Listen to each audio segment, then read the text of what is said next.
Nagbigay ng reaksyon ang aktor na si Paolo Avellino kaugnay sa posibilidad na magkaroon ng bagong collab team mga aktres na si Kim Chiu sa mga susunod nitong proyekto. Ayon kay Paolo, wala umano siyang nakikitang dahilan upang mag-alala kung sakaling ipare si Kim sa ibang aktor. Ipinaliwanag ng aktor na likas na sa industriya ng showbiz ang pagpapalit-palit ng tambalan depende sa proyekto. Para sa kanya, mahalaga rin na nabibigyan ng pagkakataon ng mga artista na makatrabaho ang iba't ibang kapareha upang mas maipakita ang kanilang kakayahan sa pag-arte. Ayon kay Paolo, kilala niya si Kim bilang isang professional pagdating sa trabaho.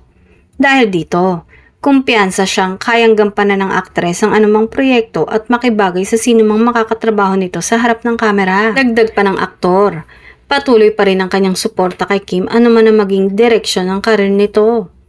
Para kay Paolo, mahalaga na patuloy na lumago bilang artista si Kim at mabigyan ng iba't ibang oportunidad sa industriya. Sa kabila ng mga haka-haka mula sa ilang fans patungkol sa mga posibleng bagong tambalan, sinabi ni Paolo na hindi ito dapat gawing malaking issue.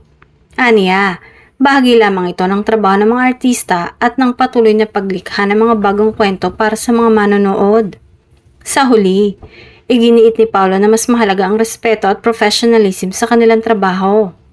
Naniniwala siyang anuman ang maging kapareha ni Kim sa inaharap, mananatili pa rin ang kanilang magandang samahan at suporta sa isa't isa bilang mga kapwa-artista.